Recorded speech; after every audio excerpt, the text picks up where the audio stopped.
Hello, everyone. Wastelanders, adventurers, fantasy heroes, and all kinds of other protagonists. Welcome to the PIPCAST 3000. I'm Caedo Genesis. This is my co-host BADCOMPANYSARGE. I'm an antagonist.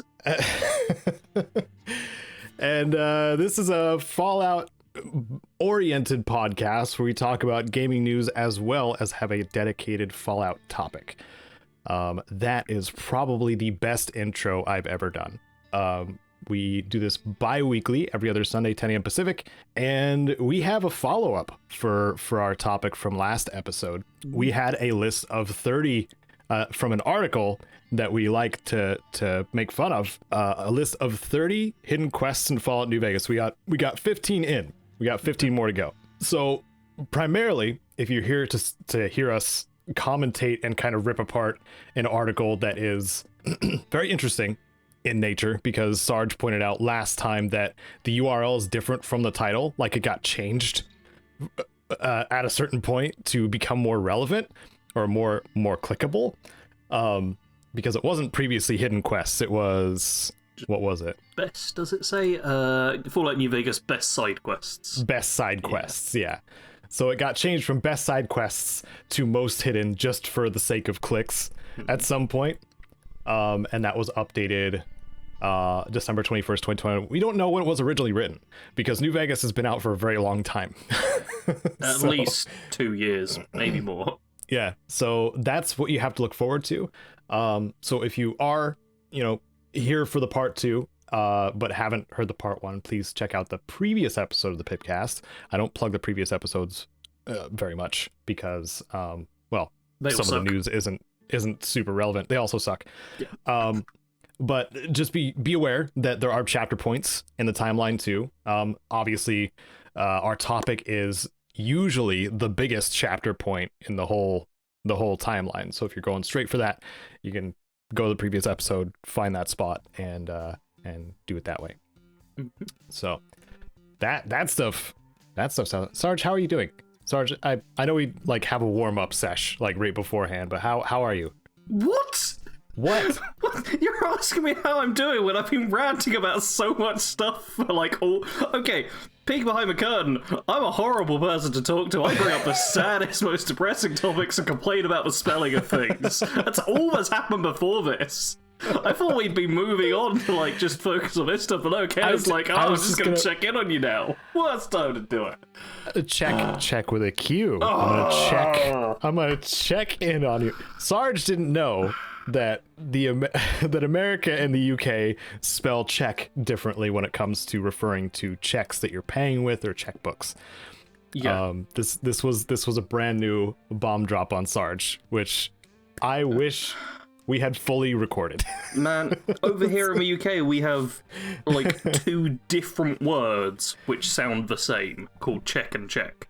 One is check your audio level, CHECK, and the other is a check you pay for if you're 100 years old, which is CHEQUE. Yeah, and also there's a third, also in your area, which is the Czech Republic, which is another way to spell check. So when you said it in my area, I thought you meant actual local to me, around your country, around the corner, and that's just the entire Czech Republic. Because I know that Dakoba, who lives in the Czech Republic, would have pointed that out.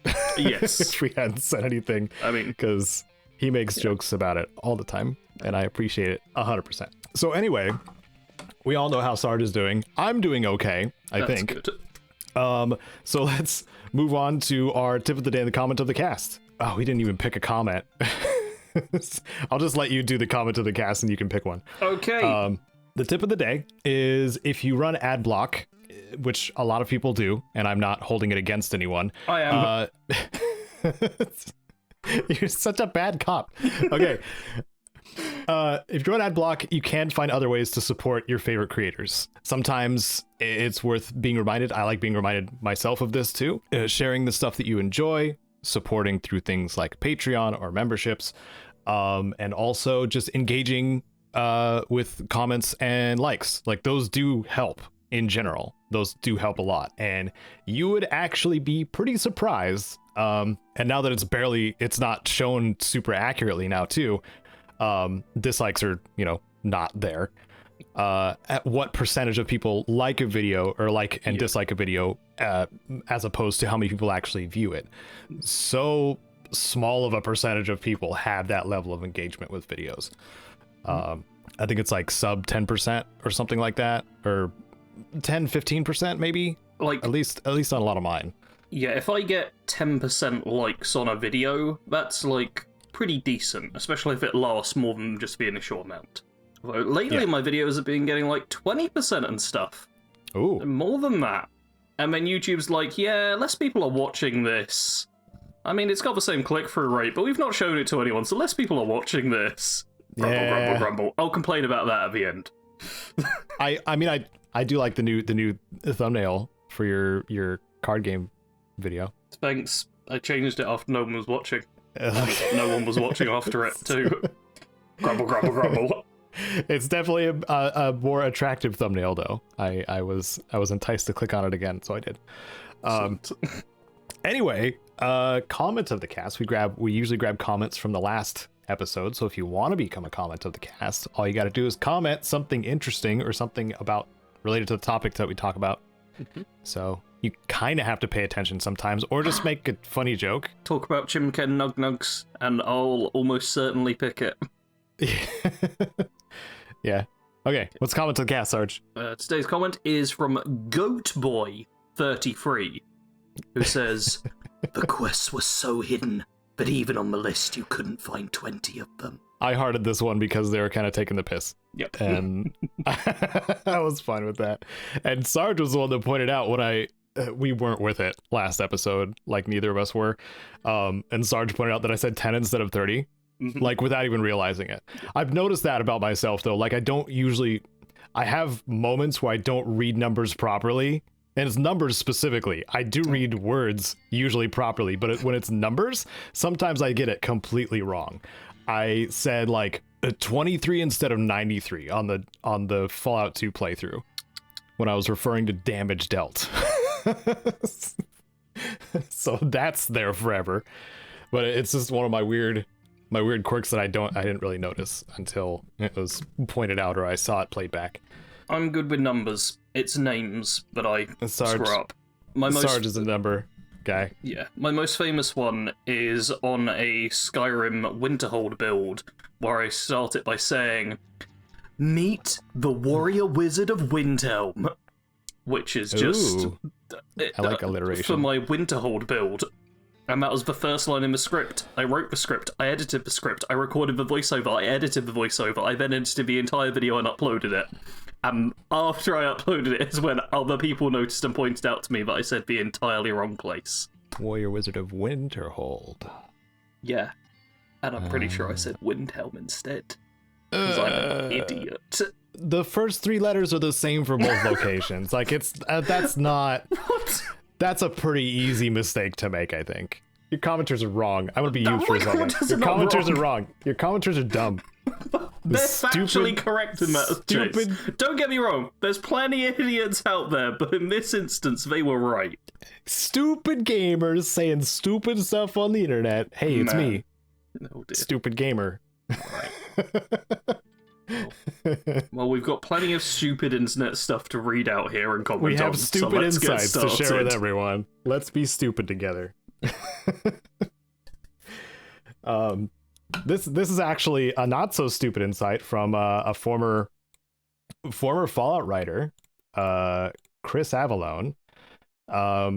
We know that there are like allegations stuff. I'm gonna say it anyway. We know there's like allegations and stuff against Chris Avellone, but like we're not gonna like deal with that because I think like it's still kind of up in the air what the verdict is. So like we're just taking his info based on his knowledge with Fallout and kind of putting that stuff to the side. So just so everybody knows, we're aware of the stuff with him, but that's not what we're talking about.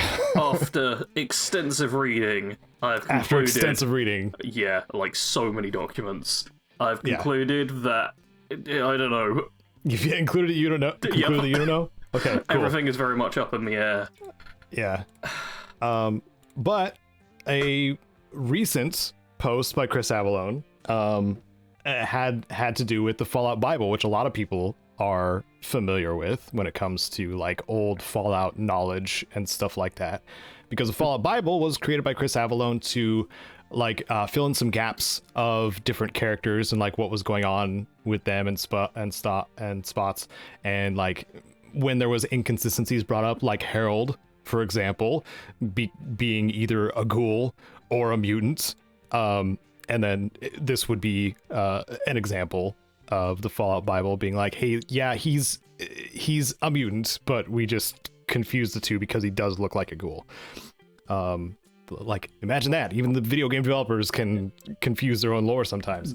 Does it bring up the Vault Boy, Pit Boy mistake at any point where they get mixed up as well?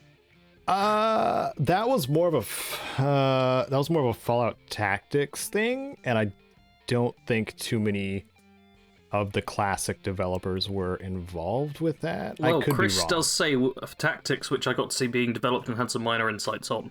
Okay, well, never mind. I've done my research. But yeah, mistakes happen, and Yeah, it's just a thing. yeah. There was also like the Jet conversation. Like he had a lot of things to say about Jet and Myron, and Bishop's wife, I forgot her name. Mrs. Bishop. Mrs. Bishop, them meeting and her becoming addicted to Jet prior to it being invented. Like that was like a big a big gap. Like if you talk to her when you go to Bishop's casino, it doesn't match up timeline wise because she's much older than Myron. But yeah, just the Fallout Bible is an interesting thing. So linked below is actually like the Fallout Apocrypha thing, which we're going to go through, but the Fallout Bible is also linked in there, which is, you know, a lot of the most of it is still like non-canon because this is, you know, interpretations after the fact. But yeah, it is still a good... Right at the start, I think it's... Good read. He mentions that... Yeah, the very first like question is this Apocrypha canon is the Fallout Bible? And he says, neither this or the Fallout Bible are canon. Yeah. So this is a lot more interpretation, but from somebody who is knowledgeable in Fallout. So, because he was there when it was being made. I'm already jumping around all over the place. Let me read the first paragraph really quick, just so I don't go so far off the rails that people are like, what the frick is Caedo talking about? It says Fallout Apocrypha, published April 9th by Chris Avellone. Many years before the Great War of 2077, specifically the late 90s and a few years into the millennium, 2002 in fact, a time when all things regarding Fallout seemed to be going nowhere at Interplay, I worked on a Keep Awareness of Fallout High and Test Out the Community Reaction to Ideas series of releases called the Fallout Bible. The Fallout Bible contained a lot of questions from the community, specifics about Fallout 1 and 2 development and design information, and other things that seemed the Fallout community, you, would be interested in seeing. And so, this is a living Fallout Apocrypha page. I've only been introduced to Medium with a... Oh, yeah, that's the website. Yes. That's hosting this. But this page is something where I'll try to make a repository of all the questions I get asked, factoids, and all other fun Fallout-y stuff that may have occurred during Fallout 1, 2, and Tactics, which I got. Yeah, that thing that you read. If you'd like, you can also ask him questions on Twitter. Twitter. Follow us on Twitter Avellone. as well. Follow us on Twitter.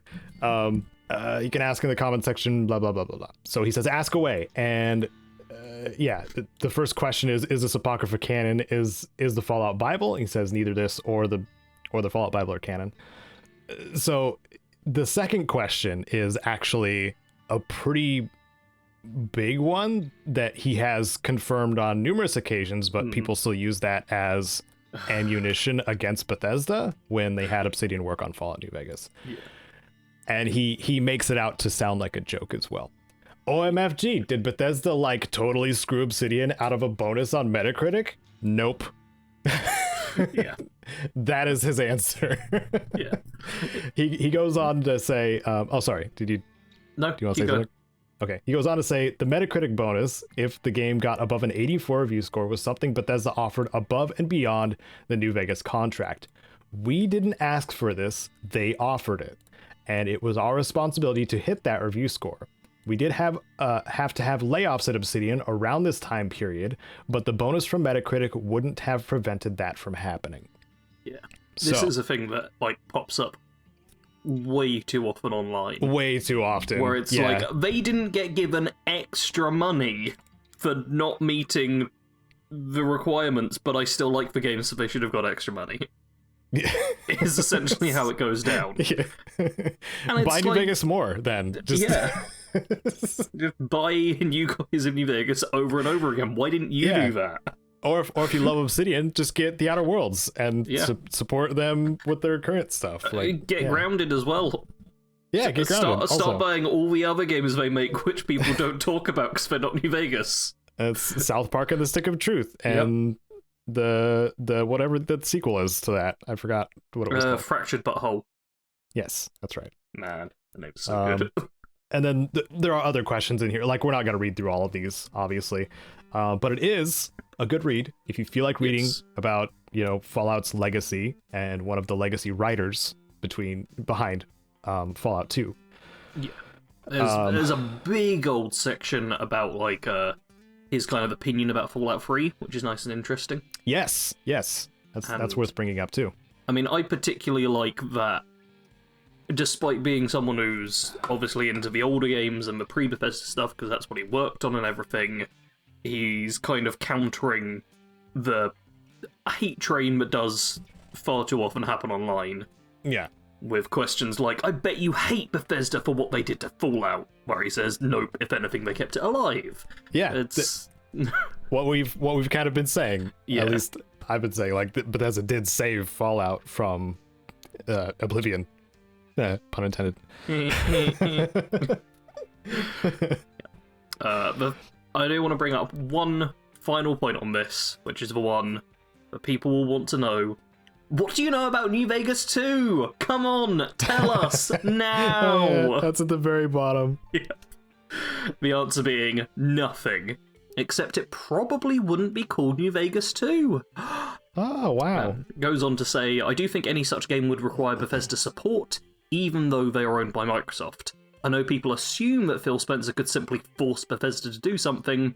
That's not the pattern from the studios that Microsoft has acquired. Simple. Yeah. I think there's a reason why Microsoft is able to acquire so many studios, and I feel like that may be part of it. It's like they're still allowed their creative freedom. Yeah.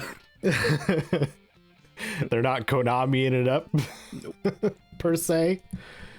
Make pachinko machines. No, there's none of that. It does sound very much like it's more of a, we have lots of money, you do good creative stuff that makes money, we'll give you the money, we make some money off of it, you still get to do the good stuff. Yeah, and I mean, since we don't have a Kojima-san article, we could just use that quick example too. Sony was just like, hey Kojima, make a game. Yeah. Here's a studio, here's Guerrilla Games, they're gonna let you use their engine. Yep.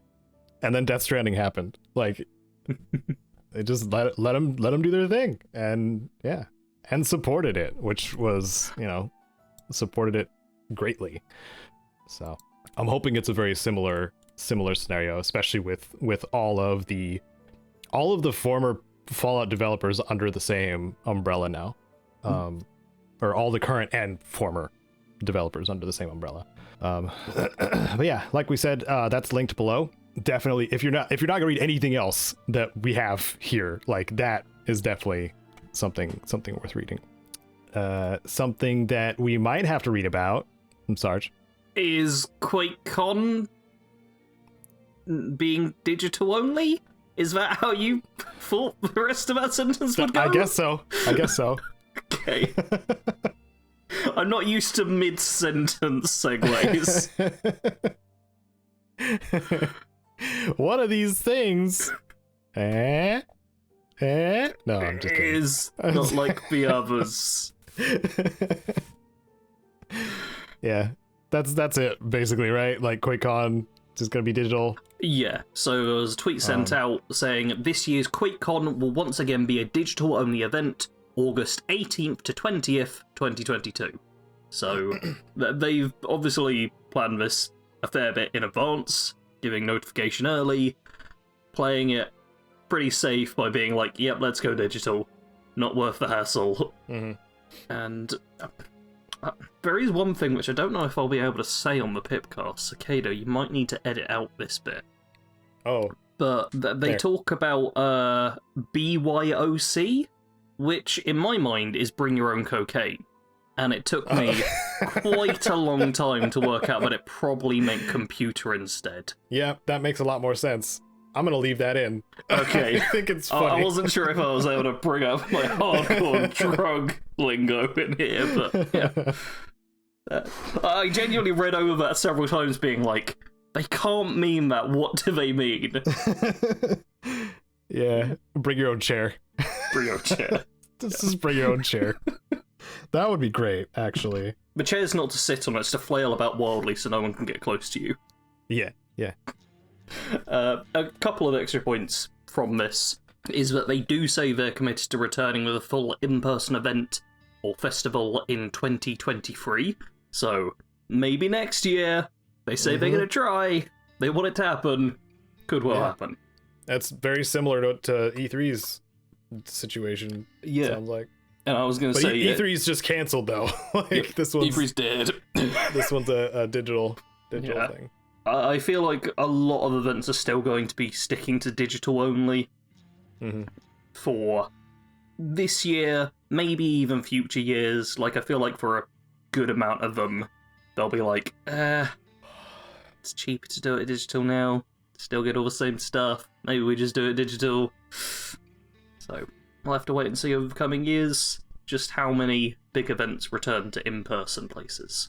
There's another update to a game that neither of us really play. I don't think anyway. No, I don't. But it's a good story that came from a cautionary tale. So I feel like that's probably why we keep bringing it up, and that's No Man's Sky receiving its Outlaws update. Yeah, I'm an outlaw. When we have Fallout 76s and Cyberpunk 2077s, well, they're just messing up for way longer than they should, or coming out busted and broken and missing features that were shown and promoted that were used that were enticing some people to want to play it more and weren't in the game. Sarge, yeah. Wall running Cyberpunk grumble. I'm actually Googling now to see if there's like a consensus on when No Man's Sky kind of got to a point of when it was, good. Better? Yeah. It's definitely a while. The update, 3.85, Outlaws, says, become an interstellar rebel in update 3.85. Outlaws, introducing Outlaw systems, the ability to recruit your own squadron of pilots, improved space combat, a stunning solar sail starship, and much more. So, if you are a No Man's Sky explorer, might be worth looking into. It's another one of those games where I may eventually get to it, but like if I need to scratch that itch, I usually just go back to Spore, because that's in that procedural realm. And I also have nostalgia with Spore, which is part of it too. I've played a very small amount of No Man's Sky, but I couldn't really get into it. It is on Game Pass, so you've got that. It's one of those things where you don't have to cash out extra to give it a try. Because I know plenty of people who are like really into it. Like Zane, another YouTuber I know, is it Zane's World? He's got two channels one's called Zane's World, one called Zane's Arcade. But I'm pretty sure his like main one. I think you promoted him to me with Zane's Arcade. Are we supposed to get him on here at some point? I asked him many months ago, and I don't talk to people because I'm very bad. But he makes videos on No Man's Sky. Yep, and there was one out a day ago about the Outlaws update. There we go. Oh my god, he had 4 videos out yesterday about the Outlaws update. Oh my god, that's so many videos. His previous video was like 2 weeks ago, so yeah, it is obviously the update. Man, imagine having the motivation to even make one. Oh, man. Imagine your video's actually doing well. Oh, I'm so jealous. Man. Yeah, wow. No, but he's like been covering it for years now, and it's, I mean, just from looking at his videos and watching the old one, it feels like there is a lot to do in the game now, but it's very much one of those games where you need to kind of get into it and be into the whole customization, building up things, and kind of like making it the way you want to, and just exploring a little bit of a world. I'm actually going to compare it a little bit to Valheim, where if you're not into like the base building and the items you find and the like survivalist mechanics and stuff, it's not going to be good for you. But if you are, it's one of those games you can spend dozens or hundreds of hours in. Where Sarge was just talking about the difference between he and I. That's kind of. I feel like mildly attacked, but in a friendly way. I mean, it's not a negative point I'm saying about you. But I think I'd love to be able to get into these sorts of games. You're attacking me with a high five, is what you're doing. High five to your face. Ah, and then my palm really, really hurts. So I'm like, that was awesome, but ow. I play the crap out of some Valheim, and Sarge, it's not his thing. So I was surprised how much I disliked it. It was ridiculous. I wish I was into these games. I really do. Mm-hmm. Yeah. But I mean, are there any other? I'm gonna go off the rails a little bit. Are there any other survival games that you did play for an extensive period of time besides Conan Exiles? Because I know about that one. Even Conan Exiles. It's one of those things where I was playing it solo, so it wasn't so good. Mm. I mean, obviously, the survival game I played most is Fallout 76. But even before that's air quotes survival though. Like, I'm glad you knew I was doing the air quotes. Even like before they ditched the majority of actual like survival penalties, it was still like so survival light. Yeah.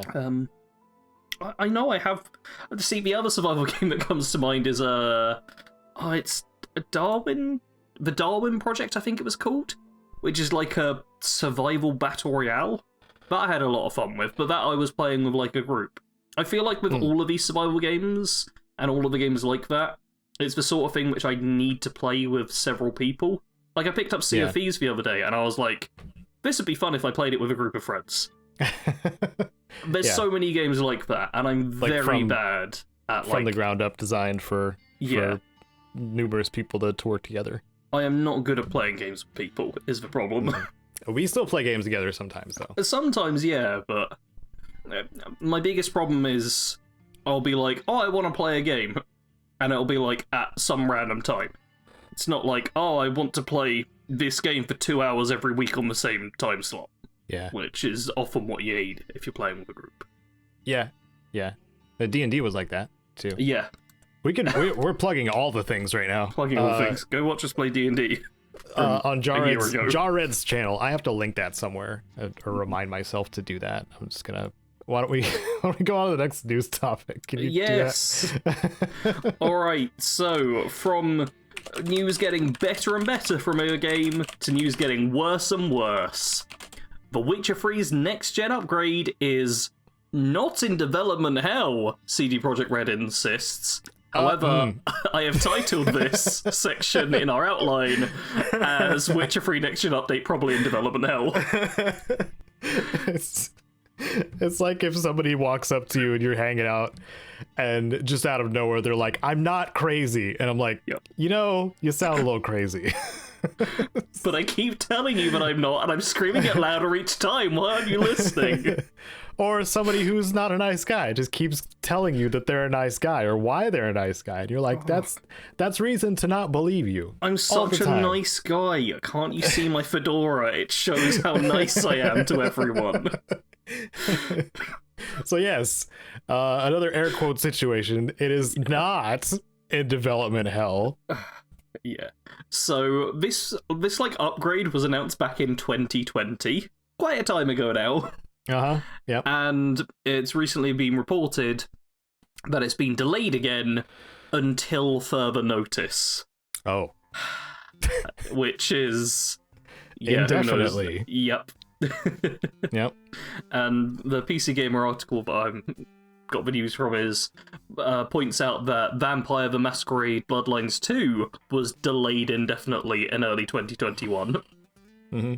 And it happens a lot where it's like, yeah, this game's delayed, and then you hear nothing about it, and it either is quietly got rid of, or launches with a Duke Nukem situation, or something just goes wrong so often. Oh, Duke Nukem Forever. Watch any, like, post-mortem on that game. That is... Yeah. Oh my god. I played that game, by the way. Oh god, why? I played it all the way through. I'm sorry, I'm just dying here for a second. I was a 90s Duke Nukem fan. Then I realized how misogynistic he was as a character, and that's why he doesn't really work now. The only game I got close to playing that had like that sort of issues with Alien Colonial Marines, where I played the first level with a buddy, and we couldn't finish the first level, so we stopped. Wow. But yeah. On the bright side, The Witcher 3 as it is will still exist. Yeah. But the next gen upgrade, maybe it'll come out before the next generation of consoles. Who knows? Maybe. Yeah. And I mean, you could say as is too. The Witcher 3 is still really good. Yeah. Like it's a really good action RPG. Yeah. Just recently, I was considering reinstalling it. Oh. I didn't, but I was considering it. Is it because of Gwent? I mean, it's partly because of Gwent. Gwent is, like, the reason I actually played for more than 10 minutes of The Witcher in the first place. Yeah. But no, overall, it is a good game. My reason for not reinstalling is I feel like the start of the game, I've done everything in that you can do for, like, the first 5 to 10 hours. And going through that first, like, 5 to 10 hour slot again, just doing the same stuff I've already done. Yeah, the White Orchard stuff. Yeah. It's a bit like, it's a tutorial zone. All of that. Yeah. It's a bit annoying. I get it. Like, it's not bad. No, it's not bad. It's like, do I want to rewatch the same movie that I watched last year, or do I want to watch something new? It's like, I probably want to watch something new. Yeah. So something new would be Cyberpunk 2077. Oh, well, newer, I guess. That's not new. The new thing is the expansion. That'll make the game new again, and we've not got any time to wait for it, right? It must be soon. Cyberpunk's like well over a year old now. It's been over a year. There must be DLC coming out for it, but it's more than a jacket, right? Yes. I need to... Hold on. Keep going.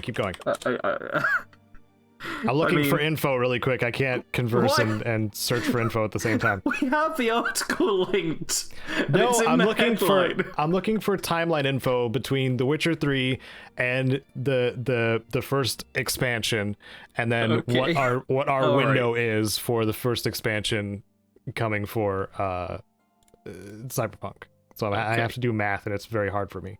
You could tell me the dates if you want. Okay. The Witcher 3 is first released in May 2015. All right. And then Blood and Wine was the first one. Yes. No, not Blood and Wine. Hearts of Stone. That came out in October 2015. That's only... yeah, that's Hold already on. much Let me search closer. for Blood and Wine as well.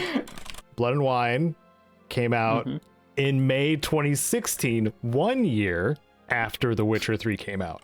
Okay, so what we have found out is that the two big DLCs for Witcher 3 were within a year of the game's release.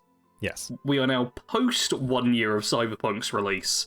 Way post 1 year. Way post, yeah. Like, I did my 1 year review of Cyberpunk last year, because it was at the end of the year that the game came out, so... Yeah. And so it's going to be over 2 years from release. Wait, over 2 years? Yeah, over 2 years? Because it was 2020, wasn't it, December? Let's double check this real quick. Make sure I am getting the date right. Yeah, 10th of December 2020.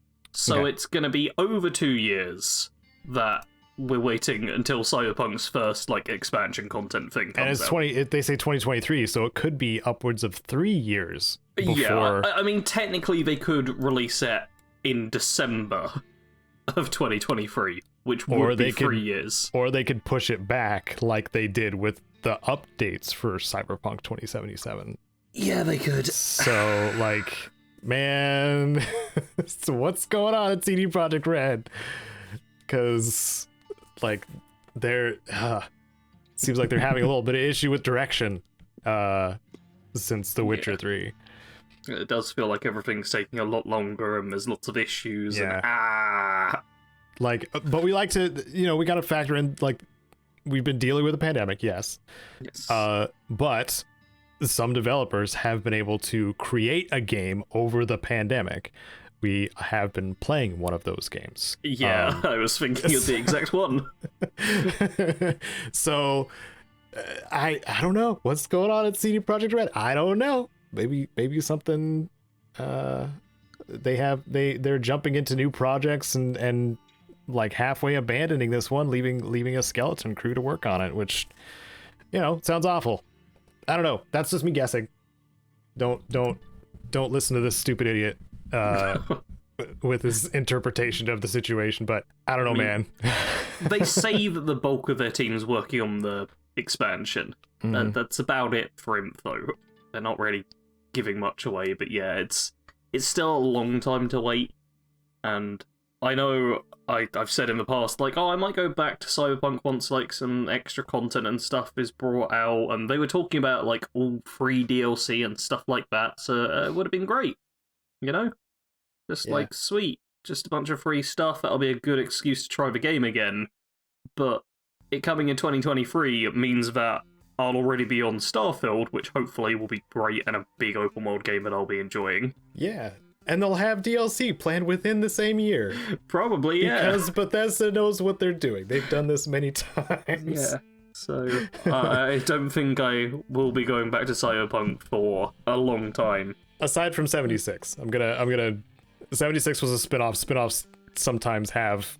I mean, 76 had a lot of updates within the first couple of years. It did have a lot of updates. Genuinely, but it's something I think they did pretty well overall. Despite the fact they had to shift with a lot of stuff, I think that the updates and kind of story they wove through and how they were linked to each other was a good thing. Maybe they showed a bit to take away, if we're comparing the two, like that Bethesda seemed a lot more organized in going a specific direction instead of like whatever the CD Projekt Red kept doing. Like, here's what we need to do to fix it, and then going on to actually fix it instead of, it seems like they're just squirrely spinning their tires. Anyway, I hope for the best. I hope for the best for Cyberpunk 2077. I hope that reaches the because I complain about it so much. I hope it is representative of what they wanted to be at the beginning. But I still feel like it's a pretty long way from that, or ways from that. A lot of people still get to enjoy it. It is one of those games which is very much divisive as opposed to flat out just bad. It launched with a lot of issues. It still apparently has quite a few issues even after the big bug patches. But hey, there's no content this year, so you can give it another year of waiting for other things to be patched before giving it an extra try. Hey, there was that patch that added things that invalidated some of my guide, which you love. It's your favorite thing that people do. Love it so much. So much. But I will say, like, if you do use my Iconics guide, I do have a pinned comment with the new Iconics that were added with the update. Because I'm not going to remake the whole freaking thing just because of those 3 Iconics. It's not happening. It's an hour and 9 minutes. But you should make it an hour and 14 minutes, obviously. The map that I made, too, is missing those icons. Like, it's ridiculous. I went the extra mile with that one. I stitched a map together and put icons and color-coded them. Yeah. Well, that was a lot of work. You know what's not a lot of work? Free games. Free games is so little work. It's great. XCOM 2, which is a game I highly recommend, is currently free on Epic Game Store for this week. Up till Thursday. Up until Thursday, yeah. Changes on Thursday. So, if you like strategy games, XCOM 2 is what I believe to be one of the best turn-based strategy games of the last decade. What Firaxis decided to do with the XCOM license was make the best possible outcome when modernizing a well-known franchise. You can have so many examples of things that people tried, or that developers or publishers tried to reboot, and it was just horrible, or it was a slap in the fans' faces. XCOM 2 is not this. XCOM before that came out from Firaxis is not that. Like, these are the best possible example of a spiritual successor to a game franchise. So if you like beating up aliens, and you like, customizing your soldiers, then developing an affection for them, and then watching them get torn from your grasp by having alien babies planted in their stomach, like, might be fun. Might be a fun time. If you like killing civilians by accident pretty regularly, yeah, it might be a fun time.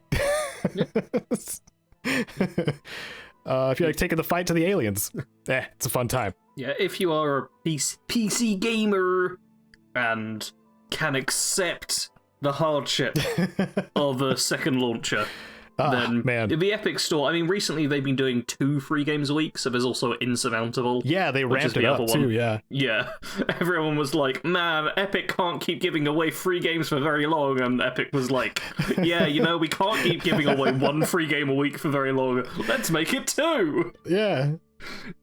We'll show you. Yep. Here's 2 free games. Yeah, so every week you can get free games on the Epic Store. Even if you don't, I was gonna say, even if you don't, play them or anything like that, I know several people in my community that just have the Epic launcher just to pop in every so often when there's a freebie that they want, just to, grab it, just in case. I have 255 games on the Epic Games Store. I bought, 2? Yeah, and I was given one as well. The next question was, how many did you pay for? Probably, enough to count on one hand. Yeah, I'm actually Wonderlands, Borderlands 3, Cyberpunk. I think those are the only 3 I have bought on the Epic Games Store. I also was given a code for Final Fantasy Origins Stranger of Paradise. Wow. So that's 4. So I've only got 251 free games from the Epic Store. Which... Wow. Yeah, and I mean, they're only big games like Alien Isolation, Plague Tale Innocence, Assassin's Creed Syndicate, Ark Survival Evolved. Just minor games like that. Freaking Ark. Yeah, man. It's not early access anymore. I was corrected the other day when somebody messaged me about doing a little collab.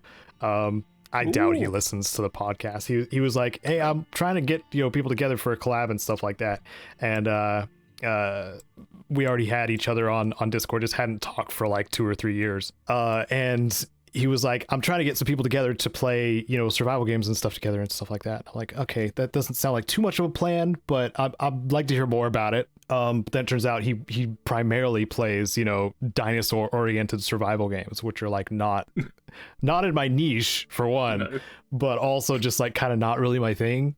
I played Ark for a little bit, lagged to 5 frames per second, and then I was done playing it. So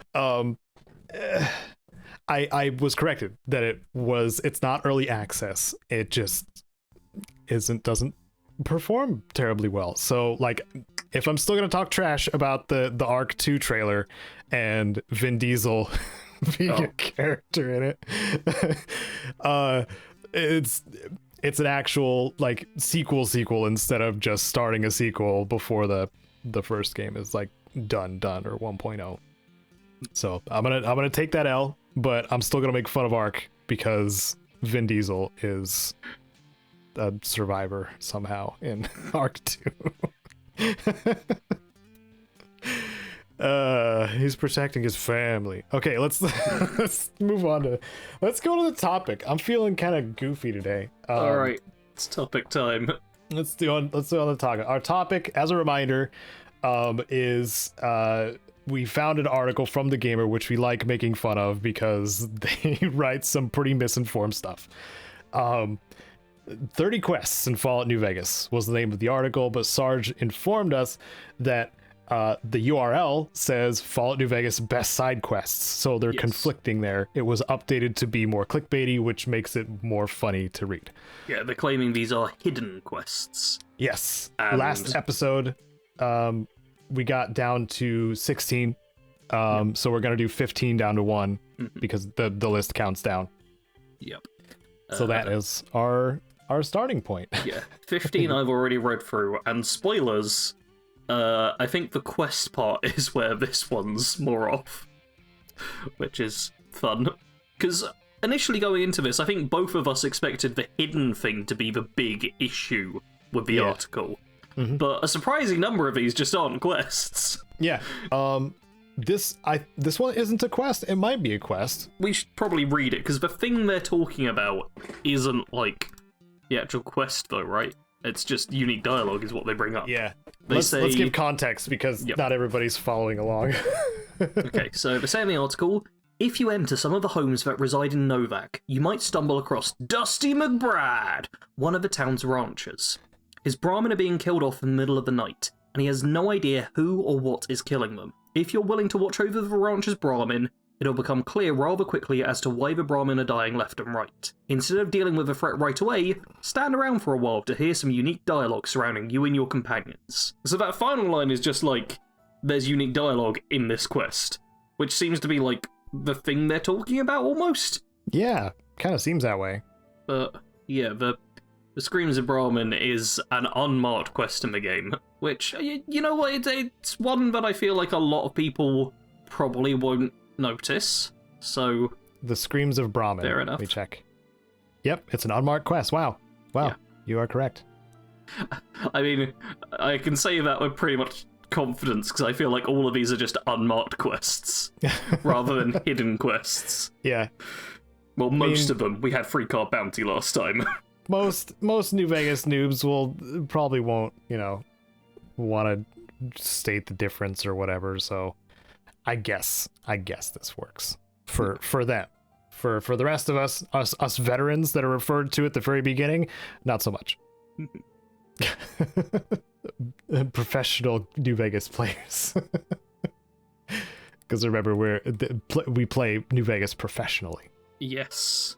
So that was something that was said at the top also. Yep. Okay, so we do our rating thing too for each of these that we decided like partway through last time. Yes. 10 is most hidden, 0 is not at all. Yep. This one I'll give fairly high. I feel like it's maybe a 7 or an 8. I'll give it a 7. Out of the way, yeah. I'd say, as a quest. I feel like the article might just be, I may have been a little harsh at first, and maybe this final line is just meant as an extra bit of info, but the way how it ends on this and doesn't really say anything about like focusing on the quest so much makes me feel like the dialogue is what they're talking about. Yeah. Which might just be like a weird quirk of how they've structured this, but overall, yeah, that's a quest that's a little bit tucked away. Fair enough. Yeah. If there was 30 of things like that, be happy. 7 fairly hidden on that one. And then on to 14, Power to the People. Oh. Do you want to read this one out? Sure. Sloan is a small town in New Vegas inhabited only by workers who are supposed to be digging rock at Quarry Junction. There is just one issue. Chomp Lewis tells you the quarry is full of death claws. But there's more to Sloan than that. Beyond a few tasks in the town itself, there's a power generator that's out of commission. Tucked behind one of the buildings, to the point to where it's practically visible, there's a power generator that you can either repair or strip for parts. You'll be rewarded with either the parts or 200 NCR dollars from Lewis. Okay, the thing I love about that is you messed up one word, because in the article it says it's practically invisible, and you said it's practically visible, and I think you're more accurate on this. Because, yeah, it is practically visible, because it's just a generator. Maybe subconsciously I was like, this person doesn't know what they're talking about. Yeah. I also love how they say beyond a few tasks in the town itself, there's a generator you can repair. Like, why are you not including that in the tasks of the town? Yeah, this one, Chomp Chomp Lewis. He's the guy who runs up to you, right? He talks to you immediately when you get close enough. And then, so he initiates dialogue with you. Does he power? Are you checking if he asks about it? Unmarked quest. Repairing the generator requires a repair skill of 35 or greater and changes the response from the quarry workers. Alternatively, the courier can permanently disable the generator by stripping out its parts, acquiring 5 scrap metals, a conductor, and a sensor module. Repairing the generator also opens up an option with Chomps Lewis right outside the Sloan, where he pays the courier 100 NCR dollars, also granting the player's character some NCR fame. So, yeah, that's unmarked quest. That's what that is. I mean, I feel like even classing it as a quest is a bit much. Yeah. It's like, would you class, in Skyrim, how sometimes you'll be asked to deliver an item from one person to another and then it's complete? Like, those aren't quests, they're tasks. Yeah. A quest needs multiple stages, really. This is just, hey, you fixed a thing, here's something for it. Is selling your loot after going on an adventure quest? Because that's. I feel like this episode is going to go over like how we designate what is a quest. Yeah. Okay, I'm checking the definition. Define quest. Noun: a long or arduous search for something. Oh, that's it's a long and arduous search for that generator. I'll tell you what. Yeah, man, having to check next to a building. I never thought a generator would have been there. I feel like it must make noise as well. Yeah. No, it wouldn't if it's not working. Oh no, if it's not, that's fair. Yeah. That's fair. Obviously I repair it and then it makes noise. Yeah, the important bit here, I think, would be whether or not Chomp Lewis says something about it beforehand. And I don't know if he does. Check his dialogue. If he doesn't, then it would be fairly hidden.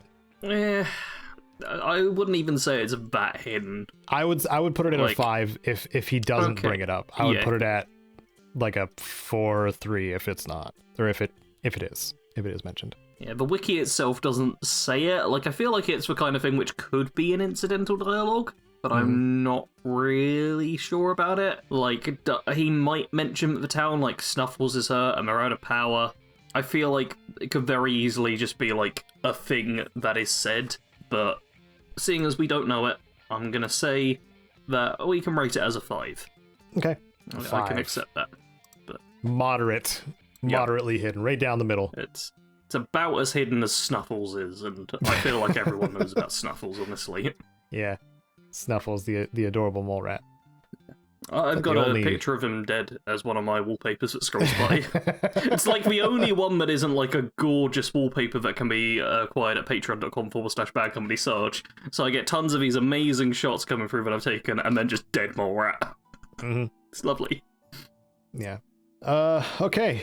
The number 13 out of 30. What do you want to do this one? You want to do this? Sure. This is Rotface's Loose Lips. Rotface is the homeless school you'll find sitting in the streets of Freeside, just outside Nick and Ralph's. For every bottle cap you give Rotface, he'll give you a tip in return. If you tip him enough money, Rotface will have an expensive hat equipped the next time you meet him. Listen to all 30 of his tips to finish this unmarked quest. They add on saying, originally there was going to be a follow-up quest called Rotface to Riches. The more you paid for Rotface, the more expensive apparel he'd purchase and wear. Tipping him enough would lead to a final confrontation with Rotface that is fitting for a Freeside beggar. Despite not making it into the final game, all the voice acting was recorded and most of it was scripted. A modder named Mo Burma 80 went in and made the short quest available for PC players willing to mod their game. So that's you know what, that's an interesting thing at the end. Although them saying tipping him enough would lead to a final confrontation with Rotface that is fitting for a Freeside beggar. Yeah, I hung up with that one too because I think they meant to say fighting. Is it fighting? Because all he's done is bought stuff with money you gave him willingly. I kind of want to know what's going on there. What's a fitting confrontation with a Freeside beggar? What? Who you've given money to has given you, like, information, like... I think this is just worded weird. Yeah. I think it's more that, like, a confrontation that can rival what you would do with a Freeside beggar or something? Maybe? Like, something like that? I don't know. Okay. I'm now checking if, like, the game has a foreign site and this is like translated or something, but it seems to be American. No, it's Okay. I was genuinely wondering if this is like fully just like a foreign site and this is all translated in English, because a lot of this stuff is just kind of phrased weird, but no, this is just phrased weird. I'm sure sometimes they are, which is, you know, starts to make articles really funny when they're direct translation, but I don't think that's the case with this one. Yeah. This as well. Oh, he's right in front of Mick and Ralph's. Like, you're tripping over this guy. And he talks to you. He's very clear about how he wants to be given money, and he'll tell you stuff. Seeing him show up with a hat or giving him the max amount of, or getting the max amount of tips out of him, I know I don't do. I don't do either, because I'm not new to the game and I don't need tips for the game. Right. So, where's the old Mormon fort? Just points at it. Yeah.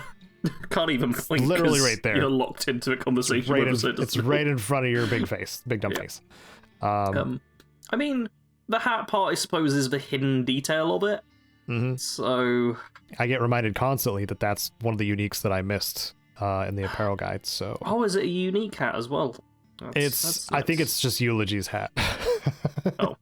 I don't think actually anything's different from it. I think it's just legitimately Eulogy's hat. From Fallout 3 for everybody else. There was some items that got slipped into Fallout New Vegas without getting changed to the damage threshold system. So some items in New Vegas have damage resistance instead still. He will appear wearing Eulogy Jones's hat. Yep. That's what I thought. That's weird. Yep. And I'm sure just because that was such a small thing that they didn't bother. That's weird. It apparently has damage resistance 0 in New Vegas. Oh. So it looks like they stripped away the damage resistance for it. So it's a Charisma 1 hat. Ooh. Woo. Beautiful. Oh, you... Oh, no. Okay. I'm reading other stuff now, but Okay, what's your rating? Oh, I don't know, because like the hat thing, I guess, is hidden, but the actual quest itself, if we're talking about so the hat, not hidden. Okay, yeah. So the quest is not really hidden, so you get out like a 3, right? Yeah. And the hat would be pretty hidden because you have to continuously talk to Rockface 30 times. So I'd put that at 8 or 9. Yeah, I was thinking at 9 as well. If we're talking about the hat specifically, then that's an 8 or a 9. Yeah, but the quest itself, like, a 3 at most. I think, because or 2. I did 2 actually. Yeah, 2, because he's right there. He is right there. It's always felt like me to be a nod to Harold as well. So, if you're someone who's been a Fallout fan for a while, it's like, hey, here's this ghoul who will give you some information about the world of Fallout. Yeah. I guess that's true. No one can replace Harold, though. No. Like, he's your replacement. That's why I went a nod to rather than a nod the to him. new Harold. No! His rot face. Everyone loves him so much. I'd rather it be Grex, the one with the crazy eye. I can't see. There's something going on with my brain. His dialogue is so short. Like, you have to get money out of him. All right. See, I know I've encountered Grex, but I remember nothing about him. He must be that much of a minor character. He's on a list of people to talk to through a quest. Like, it's very short. Oh, okay. But if he became like an actual, important NPC, I'd be all about it. Where you could ruin everything by talking about his eye. On to the next one. Oh, yes. 12 out of 30 flags of our foul ups. If you ignore the NCR on your playthroughs, again, we've gone over this. Yep. A lot of the time, you can't. It's impossible. They're like, they literally come running up to you several times throughout the game. Yes. I feel like they're kind of the de facto join us faction. Yeah. There's a good chance you missed this quest if you don't join the NCR. Context. A small group of NCR soldiers at Camp Golf are in dire need of a coach and some basic training. Travel to Camp Golf and speak to Sergeant McCready to start the Flags of Our Foul Up side quest. While short, this quest has some great dialogue and a surprising number of branching paths for completing this quest. Whether your character is a hard ass or an empathetic, this quest has something for everyone. They said quest, not task or unmarked or whatever. I don't know, dealing with more than one person is pretty long and arduous in my opinion. Yep. So this one is a side quest, not an unmarked quest, according to the wiki. So, and if you're working with the NCR, I believe you will eventually be led to Camp Golf anyway, or at least it will be mentioned, because you go from like interacting with the NCR with what's his name, the dude with the suit that represents the NCR. Frick. It's not President Kimball you're thinking of. No, it's the one you actually with the suit you actually talked to. Yeah, that guy. Man, I can't think of his name either. I know exactly who you're talking about. He's the like one in who tells his you to kill the Brotherhood and office. stuff. Yeah, man, it's Quest Post Man. Yes, Quest Post Man, and then he defers to Quest Post Woman in the dam eventually. Anyway, Flags of Our Phalops, this is a side quest. If you go to Camp Golf, this is one of the very few things you can actually do. The level design of Camp Golf is very direct on like where the commanding officer kind of is, from what I remember. Like it's a line, it's just a line of tents, and then boom, here's the commanding officer kind of thing. Like it's very clear who you're supposed to talk to. And I think talking to any of these four people that you're supposed to be helping train will lead you to the commanding officer as well. So like, I feel like with this one, it is very much the first sentence here of if you ignore the NCR in your playthroughs. Yeah, that's that it. Huge qualifier is the thing. Like, if you're playing Fallout New Vegas, but not doing NCR quests, then you might not have done this NCR quest. Yeah. Like, you're right. Man, New Vegas gave us faction armor too, just so we could, even if we're not working for them. Like, it's oh my god. Providing that actually works. I'm currently having flashbacks to me wearing, like, I'm pretty sure it was NCR armor in the main NCR place, whose name I've completely forgotten, and having the Legion spy come out and randomly attack me, because I need to talk to him. Whoops. He blew his cover so much. But yeah, this quest are really not that hidden. Should we go to 2 again? Yeah, that's a 2. Give it a point for like, sure, if you don't play the game, you would have done this quest. If you don't bother with going to like Forlorn Hope or anything near Lake Mead, basically, like if you just totally ignore that area, like, and just if you only speedrun the game, then you may have missed some of these quests. Yeah, if you go like Boulder City and the Dam, like you can squeeze in between them, but like, you know, it's fun to play the game too sometimes. How about number 11, Sarge? Number 11 is Strategic Nuclear Moose. Yes. There are so many industries one can hope to thrive in the wasteland, but that won't stop people from trying. Okay, there are only so many industries one can hope to thrive in the wasteland, but that won't stop people from trying. Okay, that kind of makes sense, yes. You'll come across various characters who have made something for themselves through innovation or creative business, while others have struggled to get their name out there. This includes Gord, a man who tried to make his own beer. While exploring, you may come across a location known as Brewer's Bootlegging Shack. Once inside, you'll need to use lockpicking to get into his cellar, which you can explore to see his operation. There's a big book of science and a Sunset Sarsaparilla-style bottle cap, as well as a gun cabinet in the birthplace of the lost beer, Strategic Nuclear Moose. This is a location. Yes. This is a location. A location that many players may avoid, though. Yeah. Because it's surrounded by Cazadors. Man, people always go on about Cazadors being like the worst thing, and every time I go back to New Vegas, there's kind of this whole build-up of, Cazadors are terrifying. And yeah, right at the start of the game, those in Deathclaws, you want to avoid them. As soon as you got your build underway, though, zero issues with Cazadors, I find. Yeah.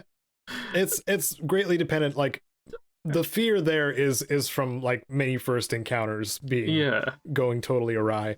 Also, melee is still fairly difficult when you're fighting Cazadors. So I mean, I who will would play mention a that. melee build? Oh man, some dumb guy on the internet, some crazy genius moron, groin punching fanatic, punching so many groins. I'd punch all the Cazadors in the groin if I could.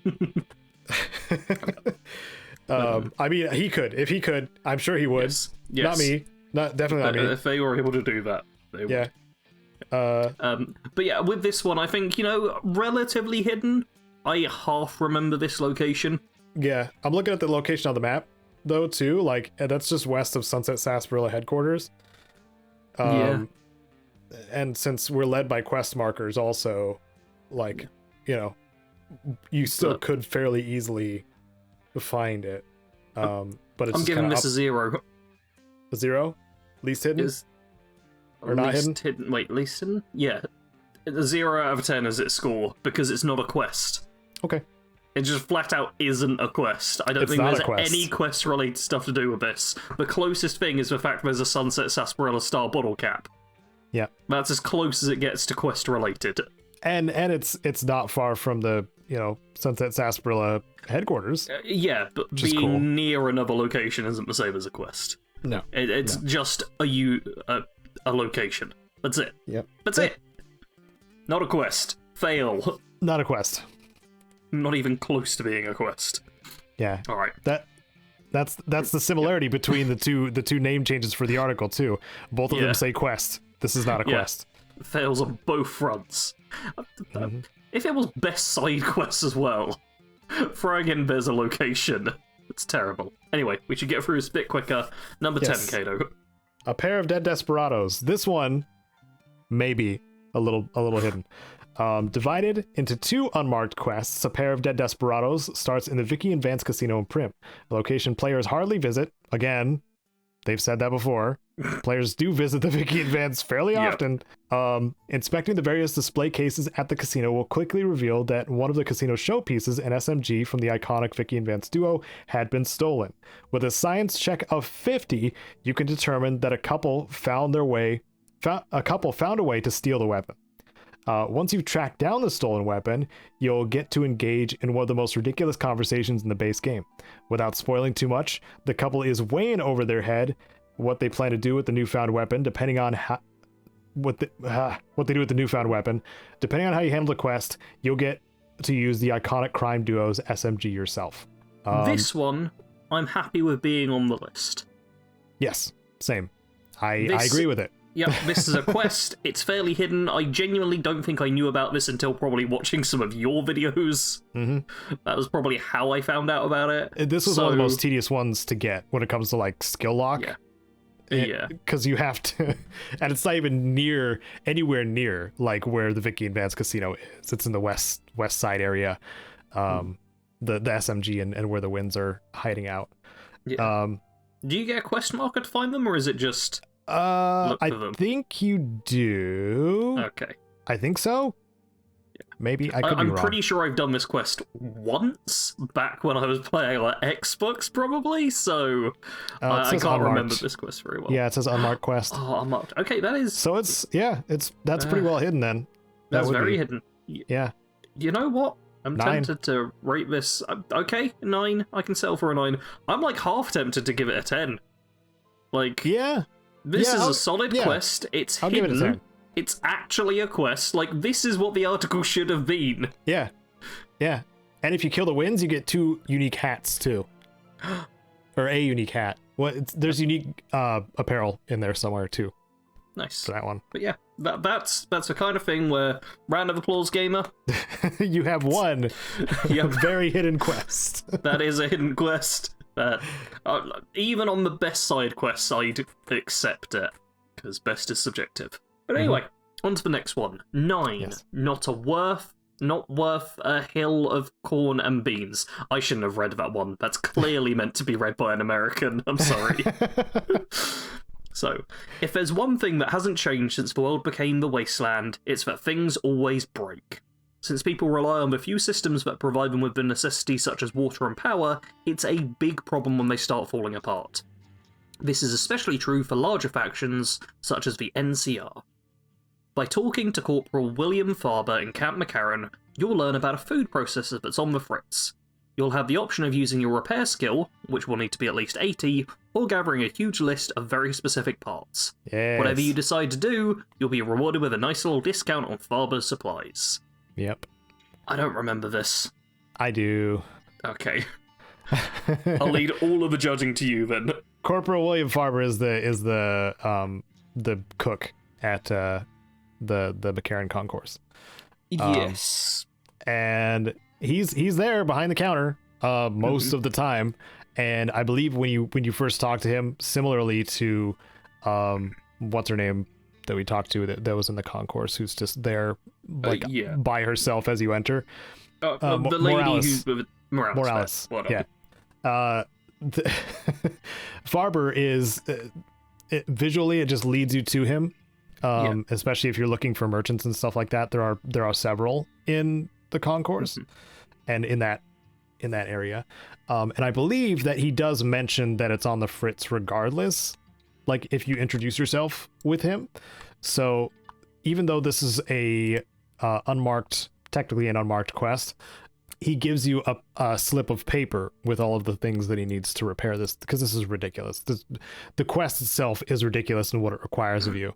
It says, I've just looked at the list. I'm looking at it too. 2 pilot lights, 2 pressure cookers, 2 conductors, 2 fire hose nozzles, 4 fission batteries, which are very heavy, 2 steam gauge assemblies, 2 sensor modules, 5 scrap metal, and 1 pot. That's like got to be 100 carry, I feel like. That is ridiculous for how much stuff is required for this. Or a repair skill of 80, you could just jury rig and fix it. It's one of those things where the amount of effort, if you do have the high enough repair skill, that I believe that is probably, meeting the value of the discount that you're going to get, as opposed to getting all of this trash for this man to fix his food processor. Yeah. So to get a discount on what he sells, which is some food, which, I mean, even in hardcore mode, food isn't hard to come by in New Vegas. No, it's not. Like, you can kill stuff.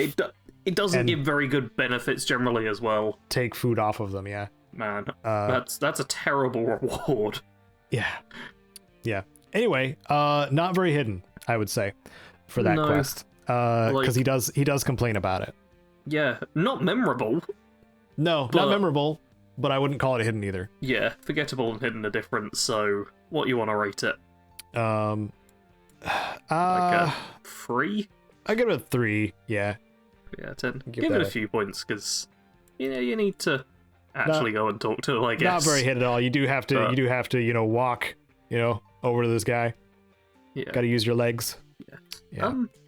So next up, we have number 8. Which is all fired up.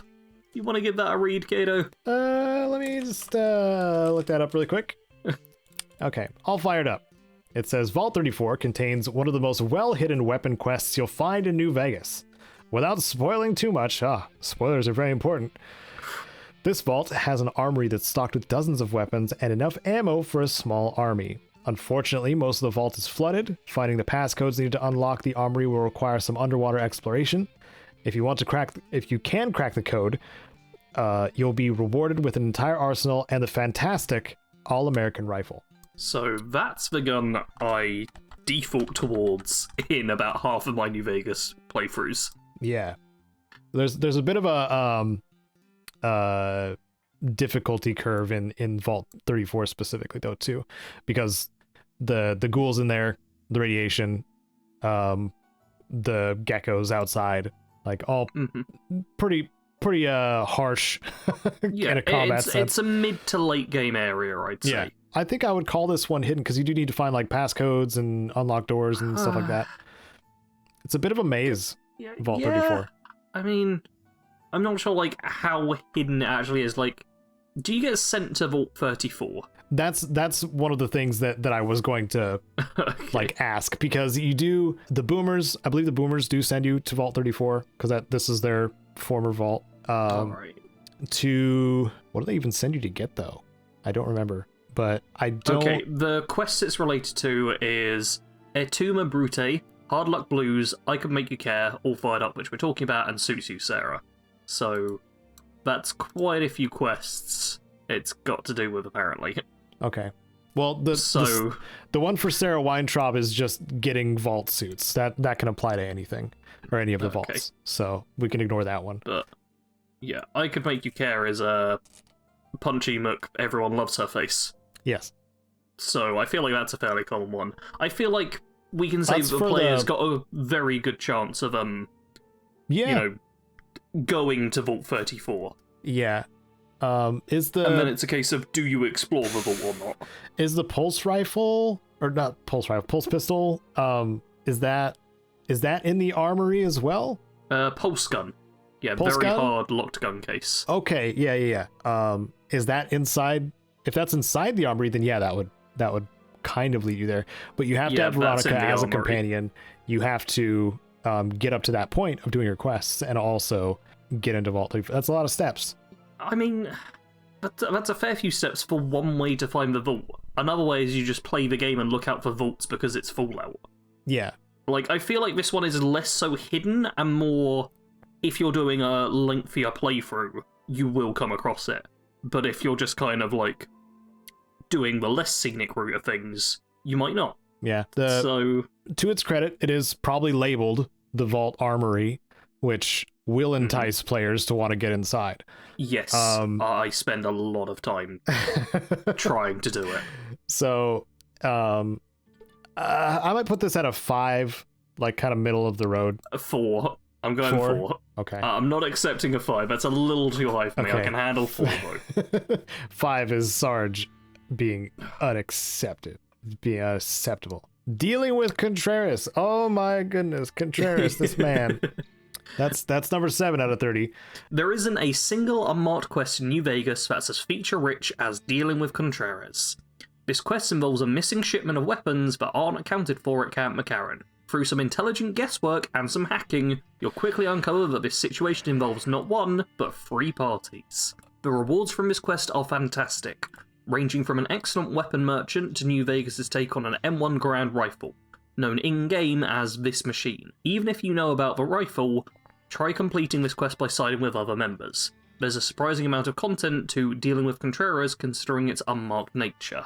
Yes. Already checked the wiki, it is unmarked, but I'm just used to doing it all the time, because Contreras is the one merchant that you're in the Camp McCarran area that has like the most stuff, so there's that. I think Shu and what's her name do mention him being shifty, which encourages you to go and talk to him. Yeah, I feel like I always end up talking to him. He's also like the gun guy in the military base, essentially. Guy. Yeah. Like, I deal with him more as a merchant, or potential merchant, than anything else. And this machine is okay. Well, if you like the M1 Garand ping, get this machine and then you'll be fine. Or a battle rifle, which was added in GRA, which is the common variant that was added to. It's so weird. That's like one of the weirdest additions. It always gets me that it's that way around. It feels kind of wrong. Yeah, the unique was a true unique until it got a common variant in the DLC. Anyway, Contreras, dealing with him. What is how hidden is that? Probably not very hidden. That hidden. I mean, think. You generally talk to him. You have to walk a little bit further for him, but that's like it. That's the biggest kind of hurdle for that, because you can only zone in so far, and Camp McCarran you have to walk a lot of it. I'll probably give that another 5. 5. I can be cool with a 5. Yeah. Okay. You're gonna have to read this next one while I sit here and stew furiously. Exhuman Nature. Exhuman with an apostrophe. That's the name of the content officially too. Unmarked quest. Okay. All right. A general rule of thumb when playing a game based around survival and exploration is to check everything you possibly can. There are many areas that most people would never go to, even during an emergency, but those in the wasteland, it's second nature to go look where you normally wouldn't. Every place is fair game, and that includes graveyards. Near the starting area of Good Springs, you can find a place known as Good Springs Cemetery. There are a lot of graves scattered around, which you'll need a shovel to dig up.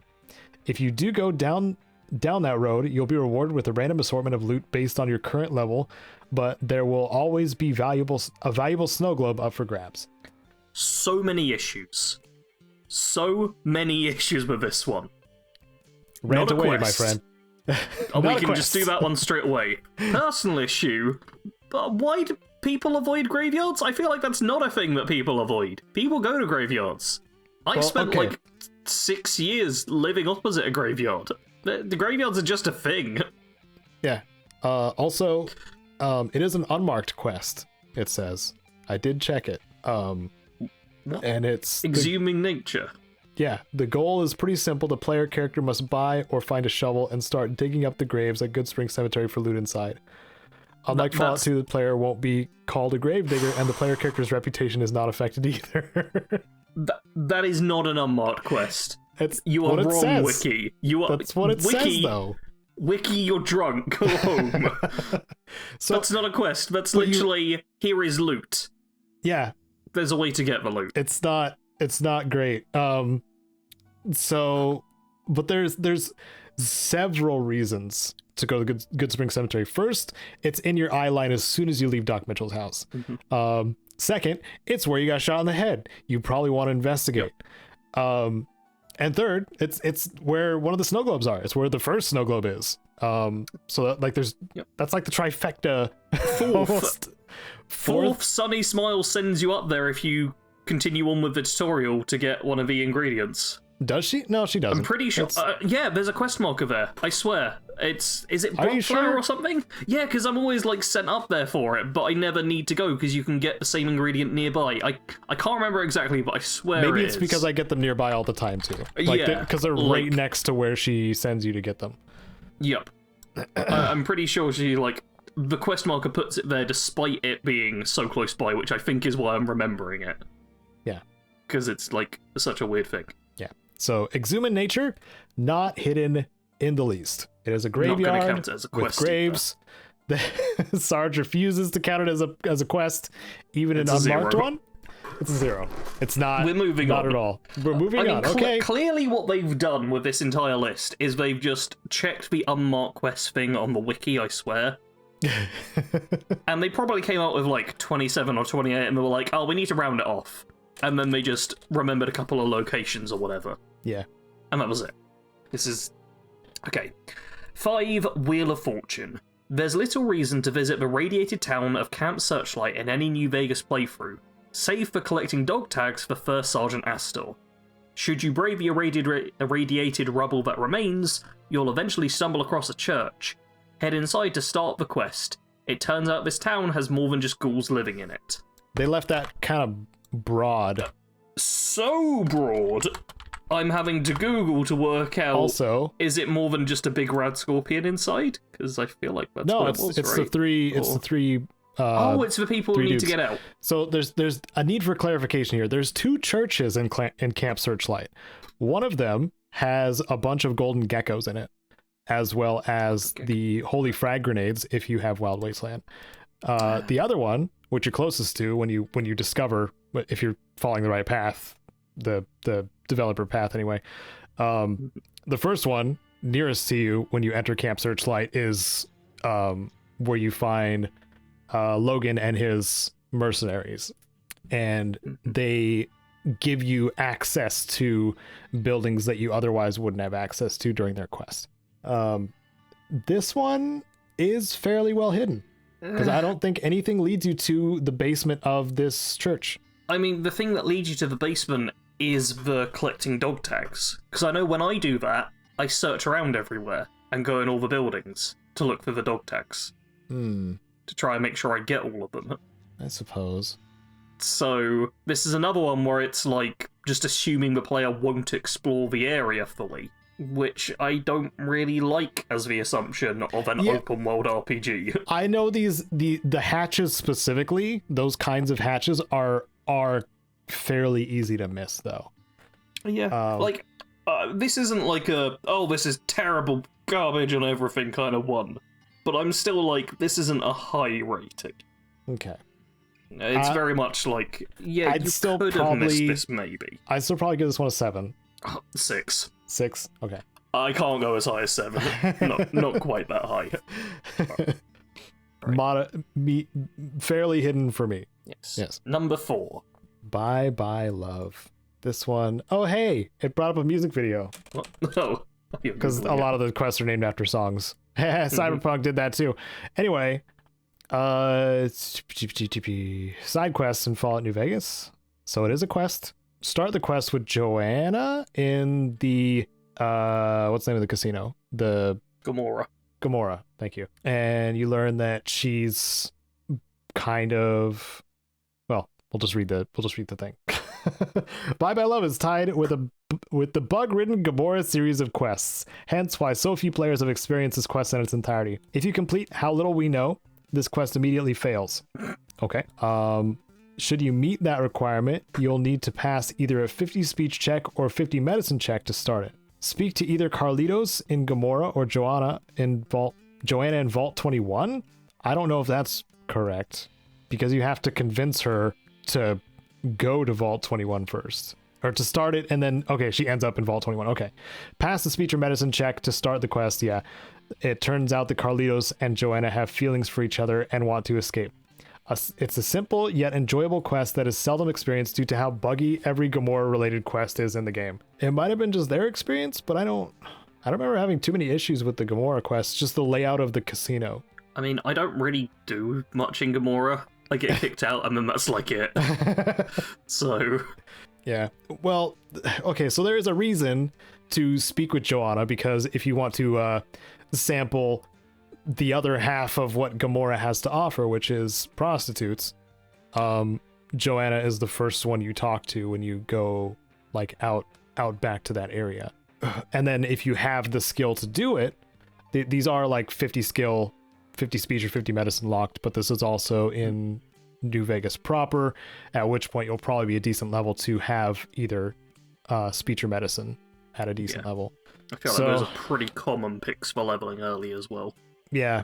Imagine playing a character that doesn't have a high intelligence. Imagine. I know. That's so dumb.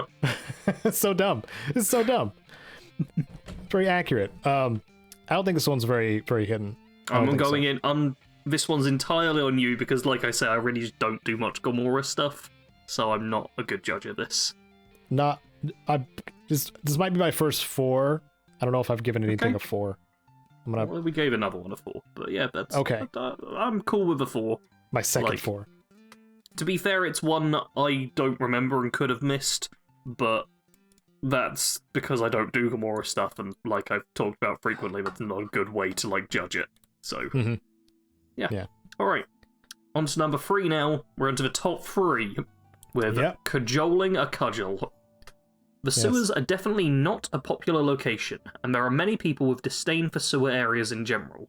However, when it comes to survival, you'll need to force yourself into them in the hopes of finding something valuable or at the very least useful.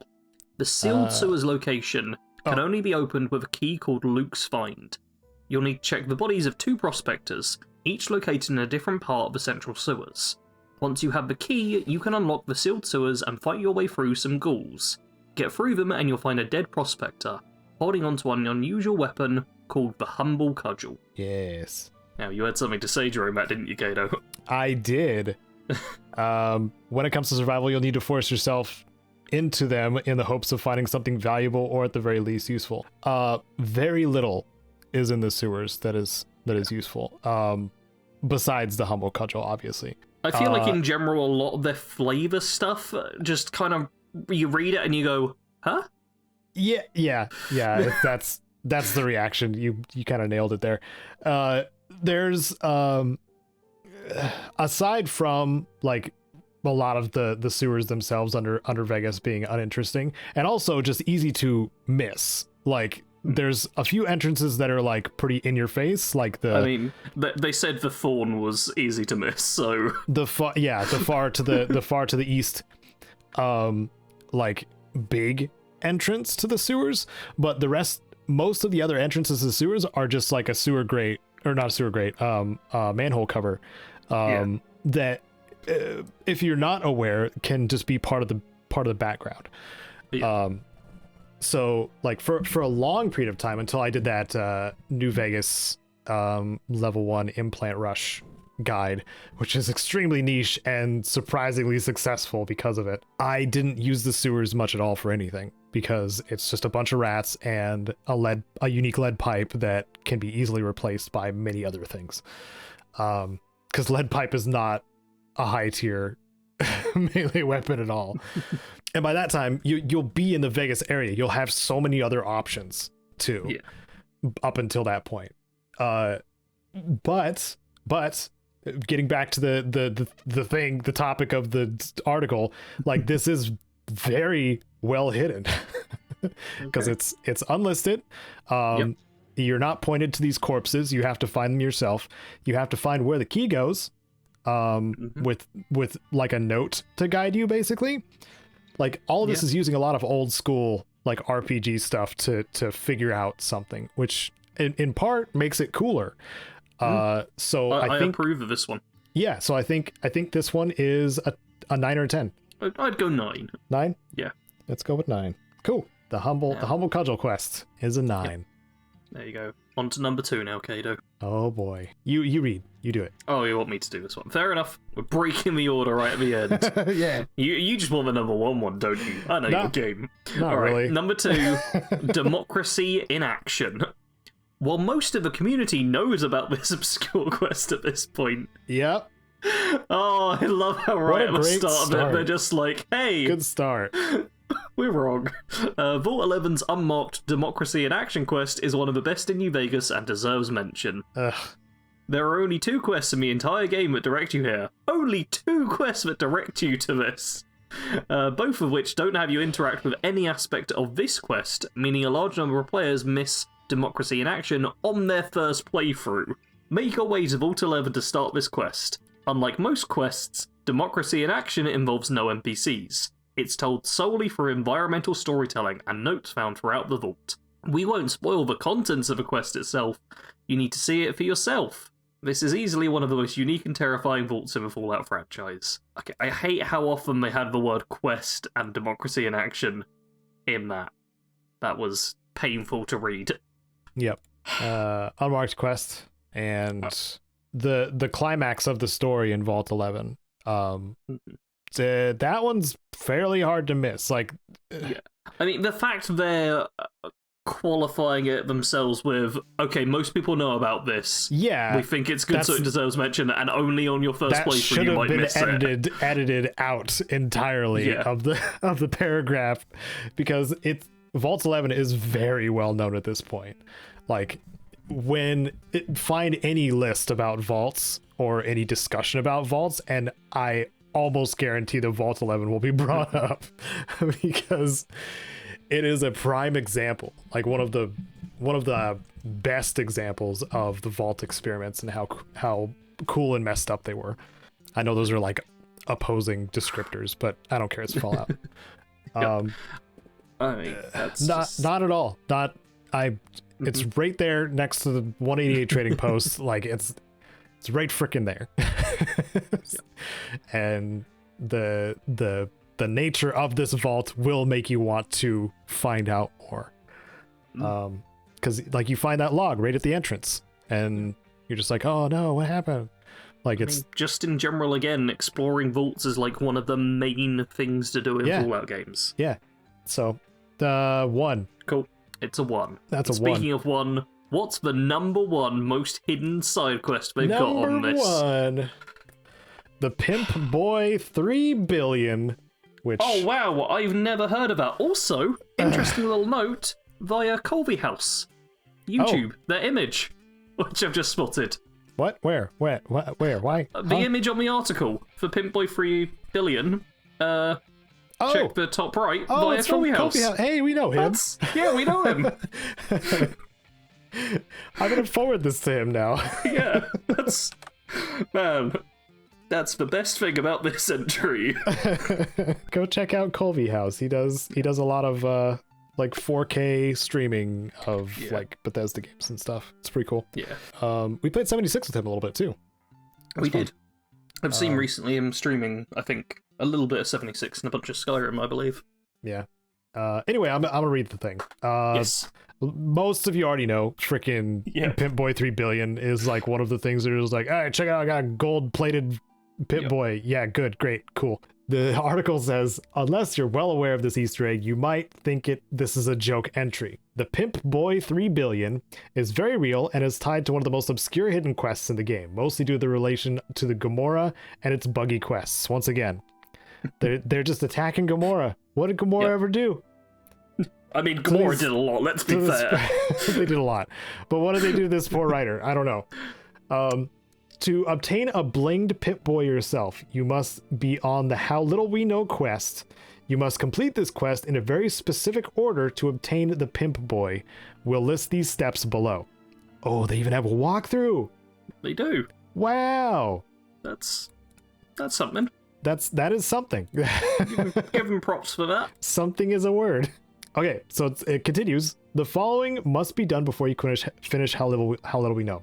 Speak to Mick at Mick and Ralph's. Ask how business is doing. A, they'll give you a request to ask Big Sal to purchase weapons from their store. During How Little We Know, show the journal to Big Sal. Complete the quest. Speaking to Big Sal, tell him to purchase weapons from Mick. Return to Mick to receive your Pimp Boy 3 billion. Or another option is if you don't side with the bosses, you can still obtain the Pimp Boy.